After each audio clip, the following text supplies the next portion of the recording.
In this video, I'm gonna show you 9 things you must know as a newbie in King Legacy. The first crucial tip is, don't be a beggar. Please, don't beg. Nobody likes beggar, okay? And begging won't get you anything, I'm telling you. Well, I mean, sometimes you might be lucky and you might find some people that are kind enough to be okay with you begging. Because I'm telling you, if you beg, people aren't going to like you, I'm telling you. Many people beg in my Discord server, and most of them now, they got banned, honestly. And none of them got anything, you know, so don't beg. Begging won't get you anything. Also, this is how you look if you beg. A clown. Yes, don't be a beggar. Next. Second tip, so you join the game and you want fruits, and don't go begging. Instead of begging, you can start spinning fruits from gacha after you're level 100. Each fruit costs 250,000 belly or 1 gem. So gacha is limited to 5 spins with belly every 6 hours. Roblox premium users can roll 7 times with belly every 6 hours. Although this can be bypassed with gems. So if you have gems, you don't have to wait for your time, you know. Now it says I have to wait 5 hours. If I use a gem, I don't have to wait, you know. Now I can spin. Also, the skip button can be obtained to skip the spins if you have Roblox Premium. Third tip. However, I don't recommend you spinning from gacha with your gems at least, because legendaries come in stock quite often. Just try to get it from the stocks. You are most likely going to get a legendary from the stocks than wasting your gems on the ugly 02 rip-off girl called Gacha. Yeah, I mean, she scammed me before and she will scam you, I'm telling you. Watch the video to the top corner to know what I'm talking about. If you're someone that plays 24 hours a day, which is possible, I guess, for people that just play King Legacy if you think King Legacy is that fun. So the stocks reset every 1 hour, so your chance of getting a legendary fruit from the stock is quite high, honestly. Tip number 4 is, when you first join the game, please use the codes. They will help you a lot. So when you first get the codes, you will get a lot, because when you're first a beginner, the codes will be so powerful. They will be so good for you. This is what I did. So where to find the codes? You can join the Discord server of King Legacy, and here are the codes. You can see the codes are shown here. You can get 100,000 belly, which is a lot when you first begin. And yeah, then you got some codes for 5 gems. Then you got a code for reset stats, and the code for reset stats is very good, honestly, but don't use it when you're first a beginner. Like, try to keep this code for more later. That's unless you mess up your stats, which happens to everyone in all games. Like in Bloxtrem, I see some people, like my friends, say, "Are my stats good?" and it's awful. Even in King Legacy, it's awful. And by the way, there's a new code every new update, so yeah, be patient for codes. Don't go spamming the devs and staffs for codes, you know. That's unless you like to be banned. Tip number 5, and really the most important tip ever. So listen carefully, please. Stop trying to only get legendary fruit, at least when you just begin. Don't try to just get legendary fruits, because you have to put too many stats in fruit for only one skill. While rares are good, such as Pika, aka light fruit, magma, very good, and even gravity, when you first begin, it is good. In fact, if you get a legendary fruit as a level 100, for example, just get rid of it, okay? Don't keep it. You are much better with a rare fruit like magma. It does insane damage. Trust me. The logic behind this mostly is that, let's say you have to put some stats in fruit. Let's say you have to put like 1,000 stats in a fruit, like for just only a skill, like dragon. You say I need 500 stats in the disaster storm, and I need some more and more for just one skill, you know?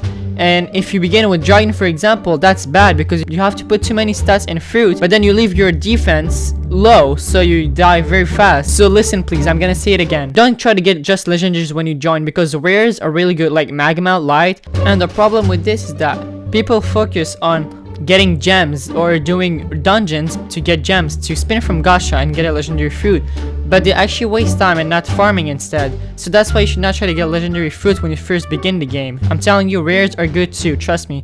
When I farmed, even though I'm not max level yet, but that's only because I'm lazy, because the second C is quite harder, honestly, and after the nerf of XP, that got much more difficult and boring to farm. But yeah, aim for a rare and avoid the uncommons and commons, because they suck. They're just bad. So try to aim for a rare at least. That will be much easier to get.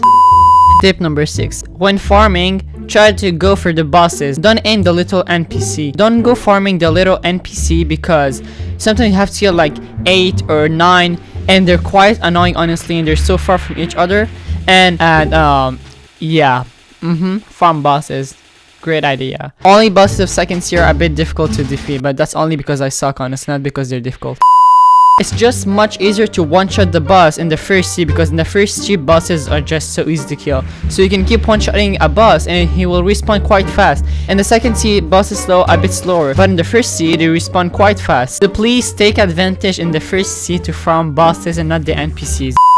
Tip number 7. So now that you spent your time farming instead of wasting your time to get gems when you first begin the game, now you can farm some gems. So the best way I found to get some gems is to go on the Discord server of King Legacy and host dungeons in the server of King Legacy and the raid channel. When you get to the second sea, you can do Sea Beasts or Kaido raid. They give lots of gems. So basically the goal here is to host a raid and keep redoing it again and again and again. Keep spawning the boss so you can get maximum gems like that. The best way is to keep doing Kaidos. For example, you can host a server full of people and you guys can keep killing the NPC, and when you guys are killing it all together, there's higher chance of spawning Kaido. Take advantage of the raid channel and King Legacy, because if you're not max level and you're trying to do a raid to get a drop or something, while you can take advantage of people that are max level in the game and want to help. Oh my god, take advantage of people. Please don't take that out of context.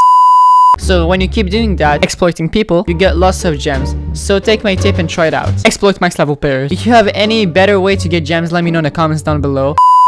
Tip number 8. If you're not broke, get the coffin boat, please, because the normal boats without Robux, they are extremely slow to travel. If you're a noob and you're a sword user, then I would suggest you eating light fruit to travel fast without the need of the coffin boat. However, if you can afford the coffin boat, that's a huge flex honestly, please get it, because it will be so annoying to travel without having the light fruit or the coffin boat. You will also see how useful the coffin boat is when doing a sea beast, because if you use a big boat, it's much, like almost impossible to run from someone using Quake at the Legacy Island. You can barely escape the waves. However, the only thing that is bad with the coffin boat is that if anyone goes on your boat, you will be slowed down. It will become so heavy that you can barely change direction or even travel with it. Last but not least, tip number 9. Another very important tip for you guys is that if you're just a sword user or a fruit user and you're just a beginner and you don't actually have a fruit where you can fly with it or teleport, well then please, you can buy the Dark Leg Melee. It costs only 150,000 belly, so it doesn't cost too much honestly, and you can travel with it so good. Basically, if you don't have enough jumps with your Geppo because you don't have enough stats in your melee, well then you can use your skills to go up or even run from someone attacking you, even though I don't like people that run. When I was bounty hunting for a video, many players were using Dark Leg to run, and trust me, it's almost impossible to catch them. If you enjoyed this video, like and subscribe and comment down below if you have any other tip, and maybe I'll do a part 2. Thank you guys, bye bye.